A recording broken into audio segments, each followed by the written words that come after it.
महाराजा यशवंतराव होळकर यांच्या जयंती दिनानिमित्त अशा पद्धतीने कोल्हापुरात हा भव्य दिव्य कार्यक्रम या ठिकाणी आयोजित करण्यात आलेला आहे।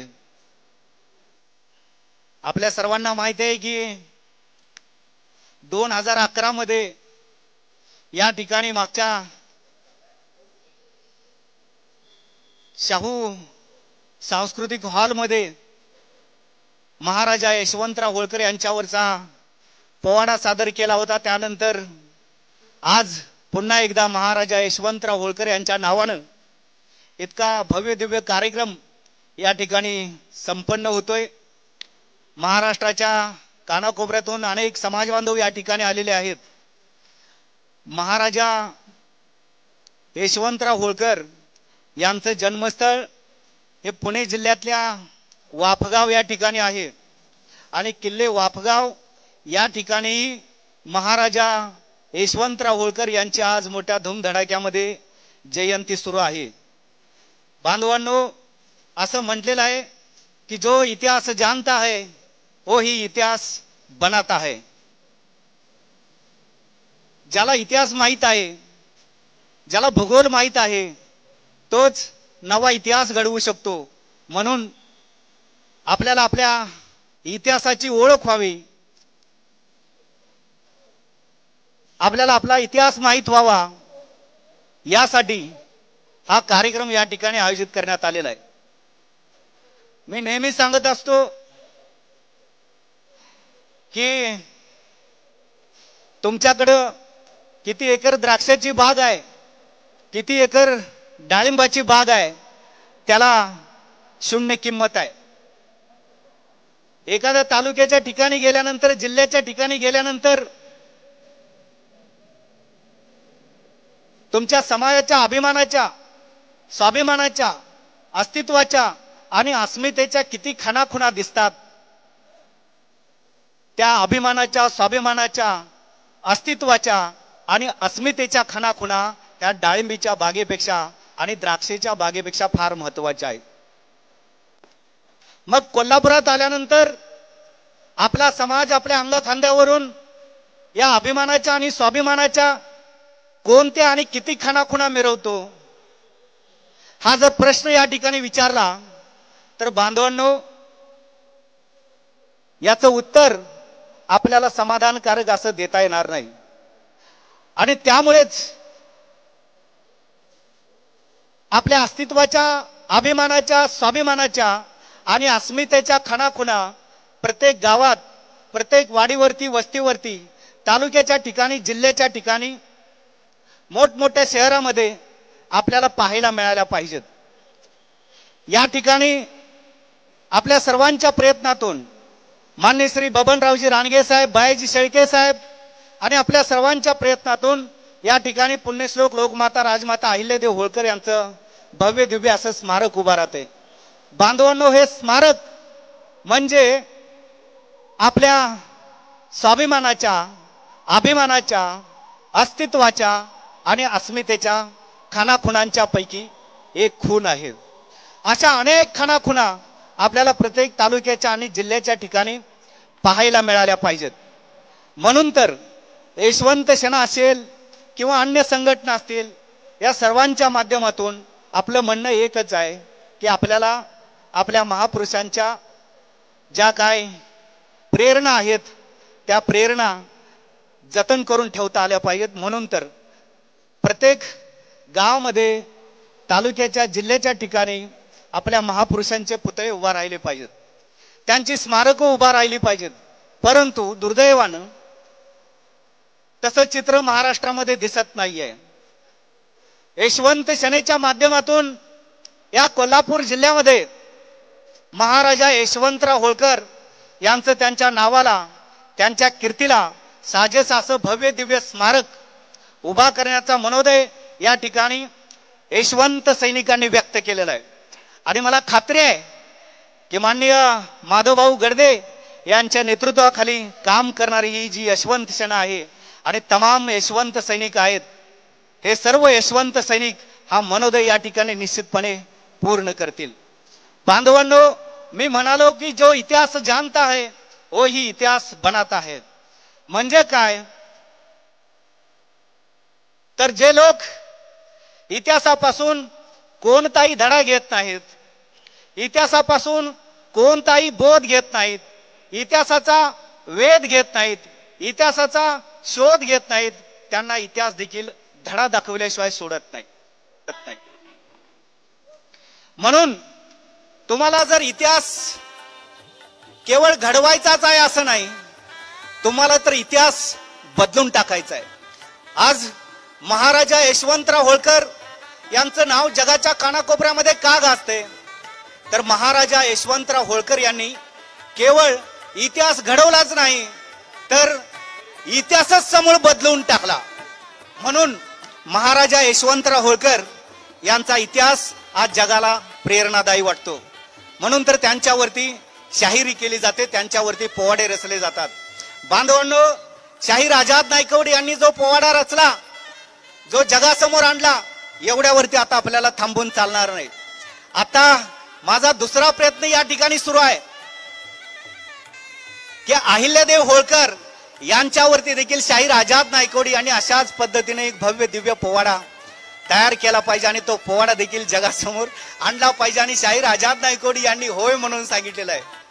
नायकवडी साहेबांना माझी आणखीन एक विनंती आहे, ती म्हणजे ज्या पद्धतीने यशवंतराव होळकरांच्या वरती आपण पोवाडा तयार केला, अगदी त्याच पद्धतीने थोरले सुभेदार मल्हारराव होळकर यांच्यावरती एक पोवाडा तयार करावा. आणि सर्वात महत्वाचं जे काय आहे ते काम मी आता तुम्हाला सांगणार आहे. कारण सोपं काम आझाद नायकवडी करत नाहीत हो, जे कोणाला जमत नाही ते काम आझाद नायकवडी करतात. डॉक्टरेट तेही शाहिरीमध्ये मिळवणं हे सोपं काम आहे का? मात्र आझाद नायकवडी यांनी शाहिरी मिळवलेली आहे. बांधवांनो, मी शाहीर आझाद नायकवडी यांना विनंती करतोय आपल्या सर्वांच्या वतीनं की त्यांनी ज्या पद्धतीनं यशवंतराव होळकरांच्या वरती हा भव्य दिव्य जवळपास 1 तास 59 मिनिटांचा म्हणजे नॉनस्टॉप 2 तासांचा पोवाडा तयार केलेला आहे, अगदी तशाच पद्धतीनं महाराजा यशवंतराव होळकर यांची कन्या महाराजा यशवंतराव होळकर यांची कन्या जिला इंग्रजांनी जवळपास 35-36 वर्ष नजर कैदेमध्ये ठेवलं होतं. किती वर्ष? 36 वर्ष. आणि हे जगाच्या इतिहासातलं एकमेव उदाहरण आहे की एका महिलेला इंग्रजांनी जवळपास कांबळे साहेब 36 वर्ष नजर कैदेमध्ये ठेवलं. तिला का ठेवलं असेल नजर कैदेमध्ये? तर ते आपल्या वडिलांचं स्वप्न पूर्ण करण्यासाठी या ठिकाणी इंग्रजांच्या विरोधात लढत होते. महाराजा यशवंतराव होळकर यांच्या महागारी त्यांच्या पत्नीनं तुळसाबाई होळकर यांनी हे स्वप्न आपल्या परीने पूर्ण करण्याचा प्रयत्न केला. मात्र तुळसाबाई होळकरांच्या नंतर त्यांचं राहिलेलं जे स्वप्न आहे ते स्वप्न या ठिकाणी त्यांची कन्या भीमाबाई होळकर यांनी पूर्ण करण्याचा प्रयत्न केला. आणि याच भीमाबाई होळकरांना जवळपास 36 वर्ष इंग्रजांनी तुरुंगामध्ये डांबून ठेवलं होतं. आणि ही भारताची, लक्ष इकडे ठेवा, कान उघडे ठेवा, डोळे माझ्याकडे राहू देत, ही भीमाबाई होळकर हीच या देशातली पहिली आद्य महिला स्वातंत्र्य सेनानी आहे. आम्हाला चुकीचा इतिहास सांगितला जातो आणि त्याचं श्रेय दुसरं कोणाला तरी दिलं जातं, कारण आम्ही या साहित्याकडे, आम्ही इतिहासाकडे कधी गांभीर्यानं पाहिलं नाही.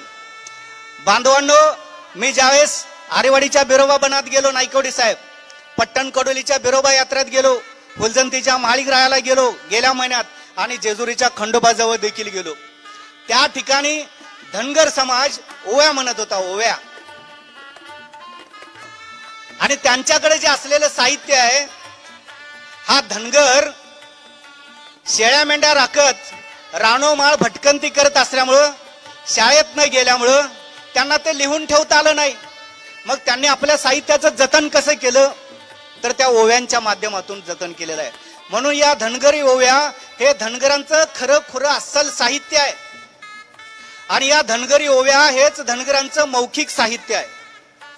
आणि या मौखिक साहित्यामध्ये आम्हाला आमची संस्कृती, या देशाची संस्कृती, या महाराष्ट्राची संस्कृती, या समाजाची संस्कृती आढळते, बघायला मिळते. परंतु त्याचा दुष्परिणाम असा झाला की हे साहित्य लिहून न ठेवले गेल्यामुळं आज आम्हाला भीमाबाई होळकर यांच्यावरती जर PhD करायची झाली तर विद्यापीठामध्ये हा विषय मांडल्यानंतर हा विषय मंजूर केला जात नाही, कारण ही PhD पूर्ण करण्यासाठी तुमच्याकडे कोणती पुस्तकं उपलब्ध आहेत, तुम्ही कोणते संदर्भ ग्रंथ चालणार आहात, त्या संदर्भ ग्रंथांची यादी तुम्हाला त्याबरोबर द्यावी लागते. आणि दुर्दैवानं धनगरांनी किंवा ज्यांच्याकडे लेखणी होती त्यांनी भीमाबाई होळकरांच्या वरती असं साहित्य लिहिलं नाही, म्हणून आज त्यांच्यावरती PhD होऊ शकत नाही. परंतु PhD नाही झाली तरी हरकत नाही. यशवंतराव होळकरांच्या वरती महाराष्ट्रात कोणी PhD केली नाही, परंतु हजारो PhD ज्यांच्या शाहिरीवरून ओवाळण टाकाव्यात, हजारो PhD ज्यांच्यावरून कुर्बान करून टाकाव्यात, असा एक जबरदस्त शाहीर आपल्याला भेटला आझाद नायकवडी. आणि त्यांनी या हजारो PhDंना लाजवेल असा हा भव्य दिव्य पोवाडा या ठिकाणी तयार केला आहे. हा पोवाडा आहे या ठिकाणी, ज्यांना कोणाला पाहिजे आहे त्यांनी या ठिकाणी माझ्याकडून घेऊन जावा. पोवाड्याच्या 5-25 DVDs या ठिकाणी उपलब्ध आहेत. म्हणून मी काय म्हणालो बांधवांनो, की जे लोक आपला इतिहास विसरतात त्यांना इतिहास विसरल्याशिवाय राहत नाही. आम्ही जर आमचा इतिहास लक्षात ठेवला असता, तो इतिहास सर्वांच्या समोर आणला असता, तर आज भीमाबाई होळकर यांनाही न्याय मिळाला असता आणि तुळसाबाई होळकर यांनाही न्याय मिळाला असता. परंतु त्यांना न्याय मिळाला नाही. 18 लढाया एकामागून एक इंग्रजांच्या विरोधात करणं सोपं आहे का? एका बाजूला सर्व राजे रजवाडे जे होते, या राजे रजवाड्यांना आता आपण पोवाड्याच्या माध्यमातून ऐकलं की महाराजा यशवंतराव होळकर विनवण्या करत होते की या आपण एकदा या इंग्रजांच्या विरोधात आर पारची लढाई करूया, या इंग्रजांना या देशातून हुसकावून लावूया. परंतु इंग्रजांनी दिलेल्या आमिषाला हे सगळे बळी पडले. इंग्रजांनी फेकलेल्या तुकड्यावरती हे समाधानी झाले आणि म्हणून या राजे रजवाड्यांनी, या संस्थानिकांनी महाराजा यशवंतराव होळकर यांना साथ दिली नाही बांधवांनो. आणि त्यांनी साथ दिली नाही म्हणून काय महाराजा यशवंतराव होळकर शांत बसले का हो? तर ते अजिबात शांत बसले नाहीत. सलग 18 लढाया ज्यावेळेस महाराजा यशवंतराव होळकरांनी इंग्रजांच्या विरोधात जिंकल्या, त्यावेळेस इंग्रजांच्या पार्लमेंटमध्ये, इंग्रजांच्या संसदेमध्ये यावरती चर्चा झाली. चर्चा कुठे झाली? इंग्लंडमध्ये. इंग्लंडच्या संसद भवनामध्ये चर्चा झाली, पार्लमेंटमध्ये. आणि त्यांनी असं ठरवलं की आता जवळपास 18 वेळा इंग्रजांचं नाक कापलेलं आहे महाराजा यशवंतराव होळकर यांनी. त्यामुळे त्यांच्याबरोबर इथून पुढे लढाई करण्यात काय अर्थ नाही. आणि आपण काय करूया, तर आता महाराजा यशवंतराव होळकर यांच्या बरोबर तह करूया. म्हणून बांधवांनो, तह करण्यामध्ये पटाईत असलेले जे सगळे इंग्रज अधिकारी होते, इंग्रज सरकार होतं, या ब्रिटिशांनी महाराजा यशवंतराव होळकर यांच्या बरोबर तह करण्यासाठी त्यांच्याकडे तो प्रस्ताव ठेवला. पण यशवंतराव होळकरांनी सांगितलं की मी तुमच्या बरोबर तह करेन, पण तो तह बरोबरीचा असेल. आणि म्हणून त्यांनी इंग्रजांच्या कवायती फौजा,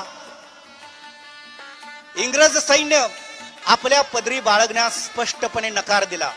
म्हणून इंग्रजांनी या जगाच्या पाठीवर त्यांचं जिथं जिथं राज्य होतं त्या सर्व राज्याचा विचार केला असता एकमेव जो तह केला तो म्हणजे बरोबरीचा तह, जो यशवंतराव होळकरांच्या बरोबर केला. आणि हा इंग्रजांनी केलेला एकमेव बरोबरीचा तह होता. आणि तो यशवंतराव होळकरांच्या बरोबर कुठे केला, तर ज्या ठिकाणी महात्मा गांधी यांची समाधी आहे त्या ठिकाणी राजघाटावरती हा बांधवांनो तह केलेला आहे. यशवंतराव होळकरांनी तह केल्यानंतर इंग्रजांच्या बरोबर लढाईचं सोडून दिलं का, तर अजिबात नाही. यशवंतराव होळकरांनी महेश्वरीची जी आपली राजधानी होती अहिल्यादेवी होळकरांची, ती लगेचच तात्काळ मध्य प्रदेशातल्या मंदसौर जिल्ह्यातील भानपुरा या ठिकाणी हलवली. आणि या भानपुरा या ठिकाणी यशवंतराव होळकर काय करत होते, तर त्यांना त्यांच्याकडे असलेलं जे 1 लाखाचं घोडदळ होतं, 1 लाखाचं जे सैन्य होतं, त्या सैन्यासाठी त्यांना तोफा पाहिजे होत्या. आता त्यासाठी त्यांनी तोफा ओतण्याचा कारखाना सुरू केला. पण तोफा ओतण्याचा कारखाना सुरू केल्यानंतर ते काम आपल्या सैनिकांच्या वरती सोपवून थांबले नाहीत. एखादा सेनापती असता तर सैन्याला आदेश देऊन निवांत राजगृहामध्ये लोळत बसला असता, म्हटला असता तुम्ही तोफा होता. परंतु इंग्रजांना या देशातून हुसकावून लावण्याची घाई महाराजा यशवंतराव होळकर यांना झाली होती. म्हणून महाराजा यशवंतराव होळकर हे त्या तोफखान्यामध्ये जाऊन स्वतः तोफा ओतण्याचा पराक्रम त्या ठिकाणी करत होते. आणि महाराजा यशवंतराव होळकर हे सैनिकांच्या बरोबरीनं स्वतः त्या ठिकाणी तोफा ओतत होते. त्यातल्याच तोफा ओतत असताना त्यांना एकदा अपघात झाला आणि त्यांच्या डोळ्याला जखम देखील झाली. बांधवांनो, या तोफा ओतत असताना त्यांच्या डोळ्यासमोर एकच ध्येय होतं की या भारताच्या भूमीवरून इंग्रजांना कोणत्याही परिस्थितीत हुसकावून लावायचं. आणि त्यांचा तो दुर्दम्य आशावाद होता. म्हणून तर आपण त्यांना भारतीय स्वातंत्र्याचे प्रणेते म्हणतो. आणि इथूनच महाराजा यशवंतराव होळकर यांनी जो इंग्रजांचा 18 वेळा पराभव केला, त्यामुळे तर देशभरातले जगभरातले इतिहासप्रेमी, इतिहास तज्ञ, इतिहास संशोधक म्हणतात की या देशाला, हा देश स्वतंत्र होऊ शकतो, या देशाला स्वातंत्र्य मिळू शकतं, हे स्वप्न जर या देशात सर्वप्रथम कोणी दाखवलं असेल तर ते महाराजा यशवंतराव होळकर यांनी दाखवलं. कसं दाखवलं तर एकामागून एक 18 वेळा इंग्रजांचा पराभव केला, 18 वेळा. आणि मग या देशातल्या सर्वसामान्य जनतेला वाटू लागलं की मायला आपण देखील ह्या माकडांना पराभूत करू शकतो, यांना या देशातून हुसकावून लावू शकतो. म्हणून इंग्रज देखील पराभूत होऊ शकतात, इंग्रजांचा देखील पराभव करता येऊ शकतो, हे जगात सिद्ध करून दाखवण्याचं काम महाराजा यशवंतराव होळकर यांनी केलेलं आहे. म्हणून तर महाराजा यशवंतराव होळकर यांना म्हटलं जातं भारतीय स्वातंत्र्याचे प्रणेते, भारताचे आद्य स्वातंत्र्यवीर. भारतीयांच्या मनामध्ये हा देश स्वतंत्र होऊ शकतो, या देशाला स्वातंत्र्य मिळू शकतं, ही भावना प्रत्येक भारतीयाच्या मनामध्ये ठासून भरण्याचं काम यशवंतराव होळकरांनी केलेलं आहे. म्हणून यशवंतराव होळकरांची जयंती आपण या ठिकाणी सर्वांनी मोठ्या धूमधडाक्यामध्ये साजरी केली पाहिजे. मग तुम्ही म्हणणार हे होळकर नेमके होते तरी कसे, तर त्यासाठी तुम्हाला मध्य प्रदेशातील इंदोर या ठिकाणी जावं लागेल. आणि त्या ठिकाणी थोरले सुभेदार मल्हारराव होळकर यांनी आपल्या सैन्याची जी छावणी उभा केली होती आणि त्या छावणीचं रूपांतर पुढे त्यांनी राजधानीमध्ये केलं, ते इंदोर शहर तुम्हाला पाहावं लागेल. त्यानंतर इंदोरची राजधानी अहिल्यादेवी होळकर यांनी मल्हारराव होळकरांच्या माघारी महेश्वरीला हलवली, ती महेश्वरी तुम्हाला पाहावी लागेल, महेश्वरी मधला राजवाडा तुम्हाला पाहावं लागेल. आणि नंतर आपल्या सैन्याच्या फायद्यासाठी, आपल्या ध्येय धोरणांसाठी महाराजा यशवंतराव होळकर यांनी ही महेश्वरची राजधानी पुढे मंदसौर जिल्ह्यातल्या भानपुरा या ठिकाणी हलवली. आणि त्याच ठिकाणी महाराजा यशवंतराव होळकर यांची छत्र आहे, म्हणजे समाधी आहे. या ठिकाणी तुम्हाला जाऊन ते पाहावं लागेल, तर तुम्हाला आपला इतिहास किती उज्ज्वल आहे, किती दैदिप्यमान आहे, किती भव्य दिव्य आहे ते दिसेल. बांधवांनो, हे होळकर कसे होते त्याचं एक उदाहरण सांगतो मी तुम्हाला. हे तुकोजीराव होळकर, जे प्रथम तुकोजीराव होळकर होते, त्यांचे सुपुत्र महाराजा यशवंतराव होळकर. यांच्यानंतर दुसरे तुकोजीराव होळकर जेव्हा गादीवरती आले, 1872चा तो काळ होता. आणि त्यावेळेस भारतामध्ये ब्रिटिशांच्या ईस्ट इंडिया कंपनीचे सगळे अधिकारी ब्रिटिशांचा कारभार बघत होते. आणि इंग्रजांना असं वाटू लागलं की आता आपल्याला या भारतामध्ये आपला व्यापार जो आहे तो वाढवायचा असेल तर भारतामध्ये रेल्वेचं जाळं जे आहे ते विणावं लागेल. म्हणून बांधवांनो, हे ईस्ट इंडिया कंपनीचे अधिकारी विचार करू लागले की आता रेल्वेचं जाळं या देशामध्ये आपल्याला विणायचं आहे, पण त्यासाठी आपण लागणारा पैसा कुठून आणणार. पैसा त्यांच्याकडे नव्हता. मग त्यांना सांगितलं कुणीतरी की यावेळेस तुम्हाला एकच संस्थान मदत करू शकतं, एकच राजा मदत करू शकतो, त्यांचं नाव आहे तुकोजीराव होळकर. आणि जर तुम्ही त्यांच्याकडे गेलात आणि तुमची अडचण जर तुम्ही त्यांना सांगितली तर ते तुम्हाला मदत करू शकतील. आणि हे ईस्ट इंडिया कंपनीचे अधिकारी, हे ब्रिटिश, हे गोरे इंग्रज कुणाकडे भीक मागाय गेले माहितीये? आपल्या बापजाद्यांच्याकडे, होळकरांच्याकडे गेले. तुकोजीराव होळकरांच्याकडे, ज्यांच्या वारसदारांना आज कुठली पतसंस्था दारात उभा करत नाही, 22,000चं कर्ज देखील देत नाही.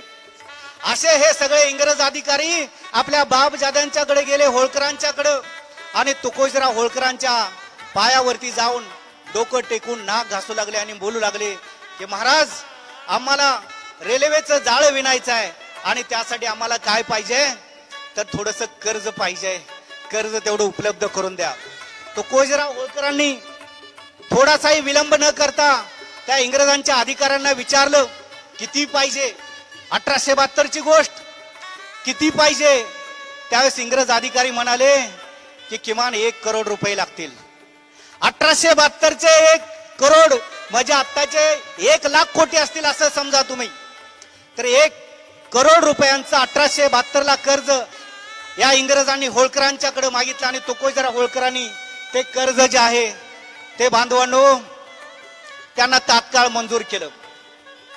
या ठिकाणी इचलकरंजीचे लोकप्रिय आणि लाडके आमदार आदरणीय प्रकाश अण्णा आवाडे साहेब यांचं आगमन झालेलं आहे. टाळ्यांच्या गजरात आपण त्यांचं स्वागत करूया.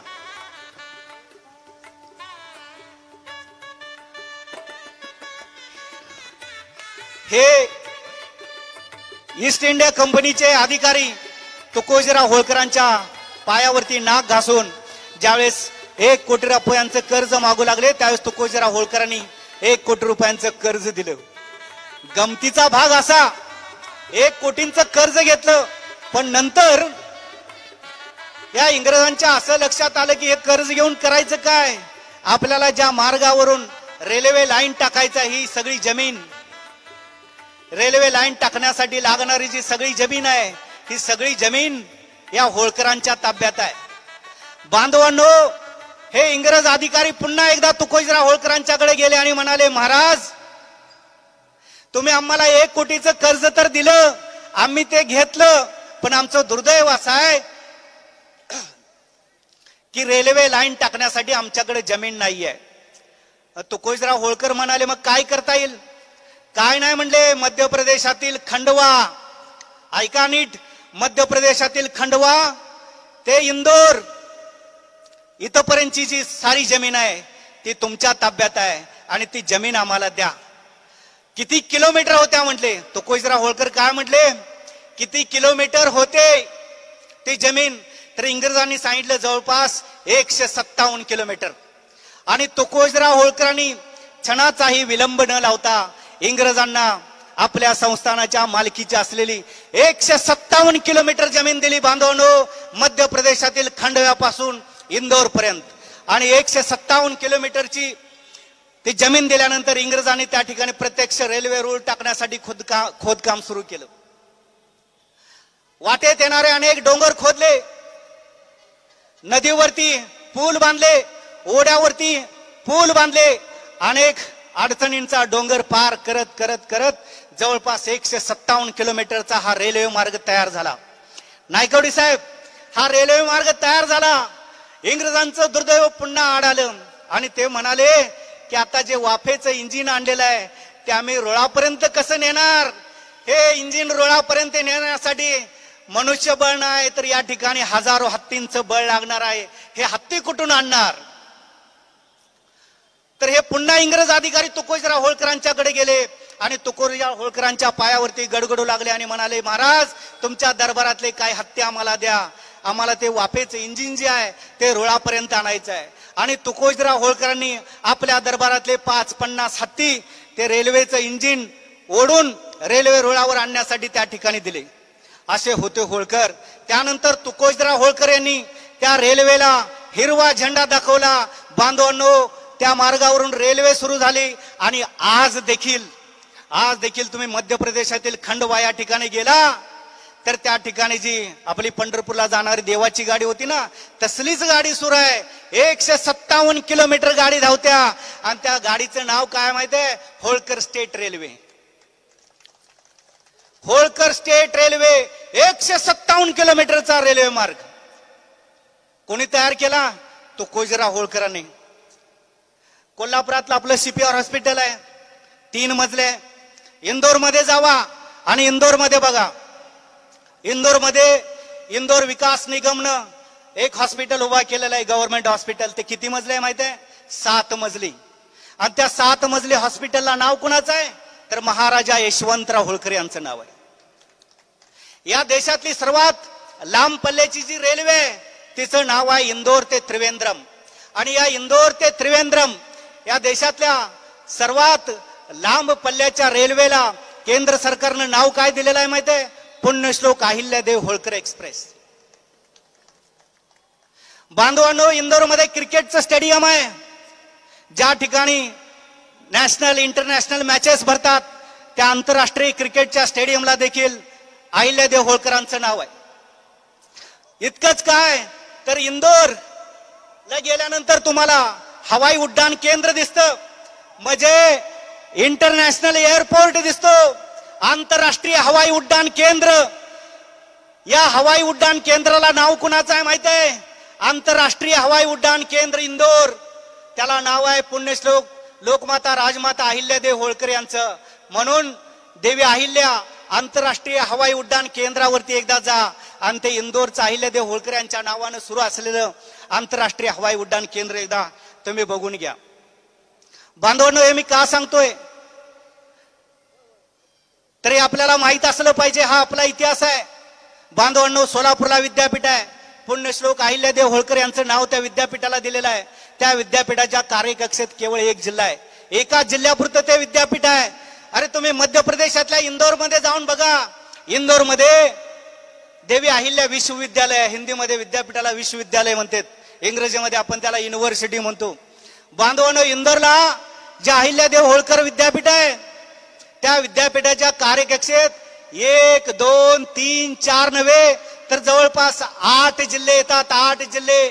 आणि त्या 8 जिल्ह्यांसाठी असलेल्या विद्यापीठामध्ये, अहिल्यादेवी होळकर विद्यापीठामध्ये लाखो विद्यार्थी शिक्षण घेत आहेत. हजारो प्राध्यापक त्या ठिकाणी ज्ञानदानाचं काम करतायत. बांधवांनो, हे आपल्याला माहित असलं पाहिजे. नाहीतर लागला वर तोंड करून सांगायला माझी 10 एकर डाळिंबीची बाग आहे ना 12 एकर द्राक्ष आहे ती, मग कार्यक्रमाला का आला नाहीस? कार्यक्रमाला का आला नाहीस? तर बांधवांनो, हे होळकर जे होते ते असे होते. आणि याच तुकोजीराव होळकरांचा पुढचा जो राहिलेला किस्सा आहे, अर्धा किस्सा सांगितला त्याच्यावर देतो, तो किस्सा सांगतो आणि मी पूर्ण करतो माझं भाषण. मध्य प्रदेशातील खंडवा ते इंदोर हा 157 किलोमीटरचा मार्ग तयार झाला. त्या मार्गावरून रेल्वे धावू लागली. तुकोजीराव होळकरांच्याकडे विकासाचा दृष्टिकोन होता. तुकोजीराव होळकरांना वाटू लागलं की रेल्वेमुळे या संपूर्ण भागाचा कायापालट होतोय, संपूर्ण भागाचा विकास होतोय. तेव्हा तुकोजीराव होळकरांनी पुन्हा ब्रिटिशांच्या त्या ईस्ट इंडिया कंपनीच्या साऱ्या अधिकाऱ्यांना बोलवून घेतलं आणि त्यांना सांगितलं, तुम्ही माझ्याकडे कर्ज मागायला आला, मी तुम्हाला 1 करोड रुपयाचं बिनव्याजी कर्ज दिलेलं आहे, दीर्घ मुदतीचं कर्ज दिलेलं आहे, ते फेडचाल त्यावेळेस फेडचाल. परंतु आता माझी तुम्हाला विनंती आहे, इंग्रजांनी कान टवकारलं. आता तुकोजीराव होळकर काय विनंती करतात काय माहित. तर तुकोजीराव होळकरांनी त्यांना सांगितलं, आता ही जमीन फुकट घ्या, हा सगळा पैसा घ्या आणि मध्य प्रदेशातील खंडव्यापासून इंदोर पर्यंत जसा तुम्ही रेल्वे मार्ग तयार केला तशाच पद्धतीनं इंदोर पासून उज्जैन पर्यंतचा दुसरा रेल्वे मार्ग तयार करा. आणि बांधवांनो, तो सारा पैसा तुकोजीराव होळकरांनी दिला. आणि आज देखील तुम्हाला इंदोर पासून उज्जैन पर्यंत धावणारी जी रेल्वे ती होळकर स्टेट रेल्वे म्हणून धावते. बांधवांनो, ती रेल्वे तयार झाली, तो प्रकल्प तयार झाला. तुकोजीराव होळकरांना वाटायला लागलं की या भागाचा आपण आणखीन विकास केला पाहिजे. म्हणून तुकोजीराव होळकरांनी पुन्हा एकदा ब्रिटिशांच्या ईस्ट इंडिया कंपनीच्या अधिकाऱ्यांना बोलवून घेतलं आणि त्या अधिकाऱ्यांना सांगितलं की ज्या पद्धतीनं तुम्ही मध्य प्रदेशातील खंडवा ते इंदोर हा रेल्वे मार्ग तयार केला, ज्या पद्धतीनं तुम्ही इंदोर ते उज्जैन हा रेल्वे मार्ग तयार केला, अगदी त्याच पद्धतीनं इंदोर ते राजस्थान मधल्या सतलाम पर्यंतचा सारा मार्ग तुम्ही तयार करा. त्यासाठी लागणारी ही जमीन आणि हा पैसा माझ्याकडून घेऊन जावा राजस्थान मधल्या अजमेर पर्यंत. बांधवांनो, हा रेल्वे मार्ग देखील तुकोजीराव होळकर यांनी स्वतःची जमीन आणि पैसा देऊन या ठिकाणी तयार करून घेतलाय. आणि बांधवांनो, हे काम त्यांनी कशासाठी केलं, कुणासाठी केलं, तर हे सगळं काम त्यांनी छत्रपती शिवाजी महाराजांच्या हिंदवी स्वराज्याचा विस्तार करण्यासाठी केलेला आहे. छत्रपती शिवाजी महाराजांच्या गादीची सेवा करण्यासाठी त्यांनी हे काम केलेलं आहे. आणि म्हणून खऱ्या अर्थानं छत्रपती शिवाजी महाराजांच्या महापराक्रमाचे वारसदार, त्यांच्या महापराक्रमी सोनेरी इतिहासाचे वारसदार, त्यांच्या विचारांचे वारसदार कोण असतील तर ते हे होळकर आहेत. मी खूप बोलू शकतोय, परंतु दुसऱ्यांना पण संधी मिळाली पाहिजे. ज्यांना कुणाला आपलं मनोगत व्यक्त करायचंय त्यांनी या ठिकाणी येऊन आपलं मनोगत व्यक्त करावं अशी मी आपल्या सर्वांना विनंती करतो. एक 5 ते 10 मिनिटांमध्ये या ठिकाणी पालकमंत्री येत आहेत, मान्यवर गेलेले आहेत त्यांना आणण्यासाठी. तोपर्यंत ज्यांना आपलं म्हणणं मांडायचं आहे त्यांनी या ठिकाणी येऊन आपलं मनोगत व्यक्त करावं. हॅलो.